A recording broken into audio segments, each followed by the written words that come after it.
Hello. Sometimes, as they say, a picture is worth 1,000 words. And that's why this sketchboard video has been one of the most helpful resources for my students so far.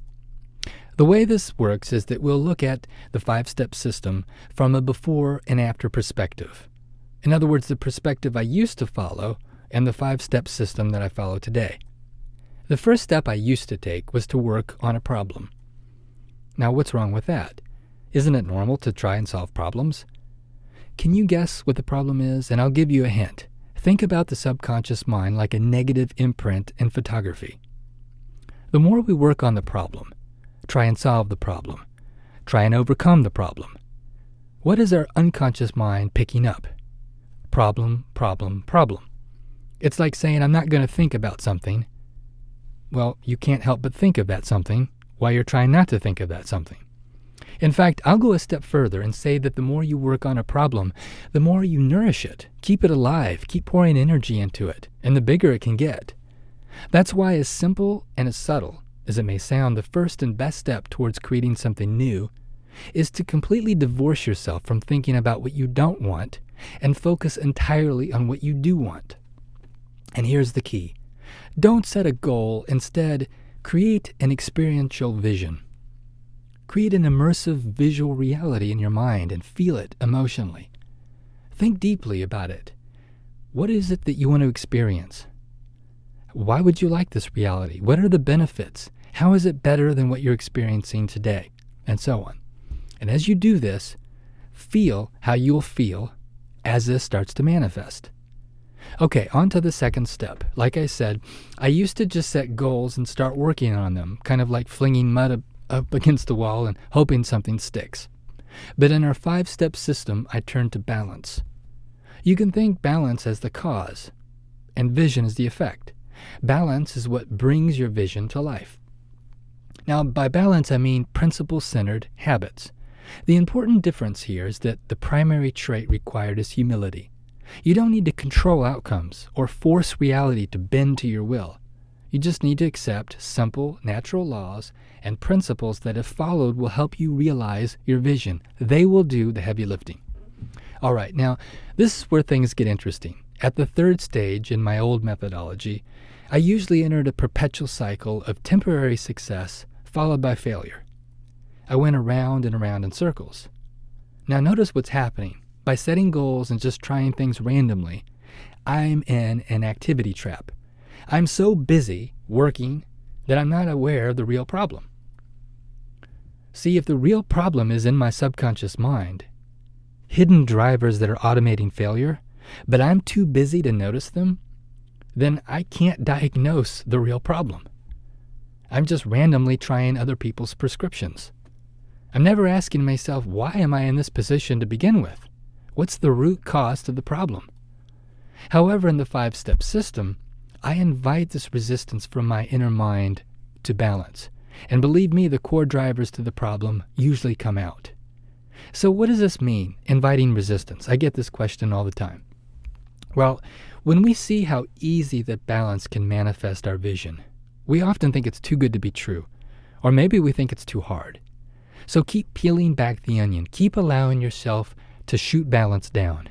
Invite and accept all the real reasons you supposedly can't succeed. The absolute worst thing that you can do is to be a judgmental and short-circuit the process. In other words, the more that you can get your real beliefs and feelings out on paper, the better this works. You'll see examples of this in all my books and in the weight loss example at the end of this video. To summarize up to this point, I used to be in a perpetual loop. Busy, active, working hard, but ignoring the root causes to my problem. However, this system is carefully calibrated to help you identify the root causes to the problem. What you're doing is uncovering the subconscious program that's automating failure so that you can change it and automate success. That's it in a nutshell. Now, in step 4, in my old system, I was ignoring root causes to failure. So this unfortunately reinforced the illusion that my hidden beliefs were valid. What does that mean? Well, think about it. We often make snap judgments, and they solidify as fact in our mind. We never really see these beliefs, and we certainly never question them. So to us, they're not just our perception of reality. If you think about it, They are our reality. However, with this new system, we play a little game with the beliefs that we uncover, and I like to call it prove it. So pretend you're in court and you have to make a case that your beliefs are factual. Could you do it? Can you really find empirical evidence for how so-and-so is responsible for your self-destructive behaviors? And that thing that your parents did or said is why you simply have to do something dysfunctional, and so on. Follow the facts and let them create your conclusions, not the other way around. And if you're like me, you'll soon discover that you've been living with several, maybe dozens, of erroneous beliefs all masquerading as fact. Have you ever heard what FEAR stands for? The acronym? False evidence appearing real. And this is probably the number one gate blocking people from the good things in life that they could be experiencing. Here's a priceless insight. Many times it's not our perception of the problem that keeps us from transformation. It's our identity. It's our perception of who we are that does the real damage. You see, I used to think I was intrinsically unable to change. I was a flake, a product of the past and social conditioning and all kinds of other lies. Now here's the crux. As long as I believe this, it's true for me. It's not true factually, but it is true experientially. And I produce the evidence to support the belief. Review this single point, as it may be the most valuable part of the course, okay?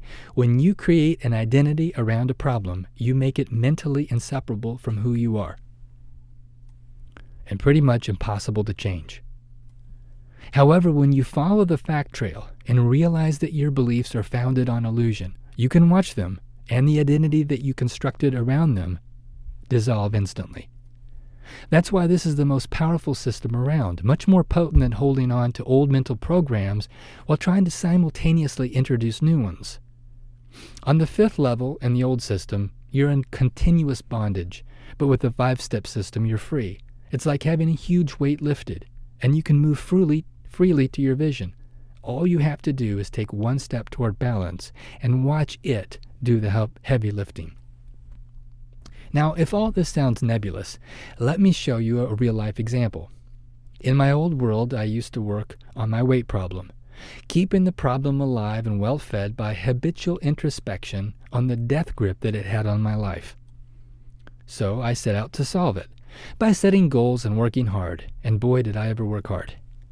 However, I ignored the root causes, which were the beliefs in my subconscious mind about me in particular, and ended up in an endless cycle of success and failure.